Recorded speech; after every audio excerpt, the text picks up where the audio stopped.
জামাতের নেতৃত্বাধীন নির্বাচনী জোটে যোগ না দিয়ে ইসলামী আন্দোলন এককভাবে ভোট করার ঘোষণায় রাজনৈতিক অঙ্গনে চলছে আলোচনা। সামাজিক যোগাযোগ মাধ্যমও এর বাহিরে নয়। এর মধ্যে জামায়াতের আমির ডক্টর শফিকুর রহমান শুক্রবার ১৬ই জানুয়ারি সন্ধ্যায় ফেসবুকে স্ট্যাটাসে লিখেছেন, ধৈর্যের পরীক্ষাই সবচেয়ে বড় পরীক্ষা। আল্লাহ রাব্বুল আলামিন সবাইকে সর্বোচ্চ ধৈর্য ধারণের তৌফিক দান করুন, আমিন। অন্যের প্রতি সম্মান প্রদর্শন করুন, তাহলে আল্লাহ তাআলাও আপনাকে সম্মান বাড়িয়ে দেবেন ইনশাআল্লাহ। কারো নাম উল্লেখ না করলেও বোঝা যাচ্ছে ইসলামী আন্দোলনকেও সাথে নিয়ে জোট গঠনের যে ইস্যু, সেটিকে কেন্দ্র করে তিনি তা লিখেছেন।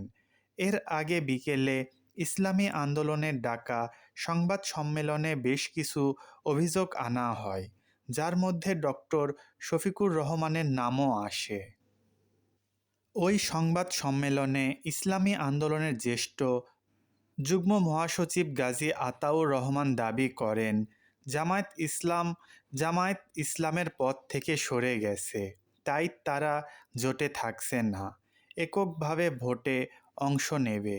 এই প্রসঙ্গে তারা জামাত ক্ষমতায় গেলে শরিয়া আইন না করার যেই বক্তব্য সম্প্রতি ছড়িয়েছে তা তুলে ধরেন।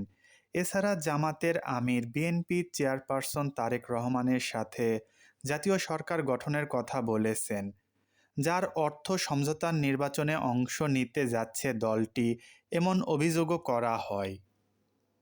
একটি কথায় চরমোনাই পীর সৈয়দ মোহাম্মদ রেজাউল করিম অপমানিত বোধ করেছেন বলেও সংবাদ সম্মেলনে জানানো হয়।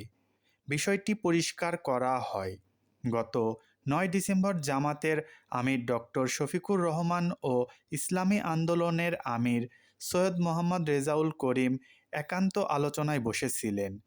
সেই আলোচনায় জামাতের আমির প্রথম আলোর জরিপের কথা টেনে বলেন, ইসলামী আন্দোলনের ভোট 0 যা চরমোনাই পীরকে এক ধরনের সরাসরি অপমান করা, এবং এই ঘটনার পর থেকেই ইসলামী আন্দোলন বিকল্প চিন্তা করা শুরু করে বলে জানান গাজী আতাউর রহমান।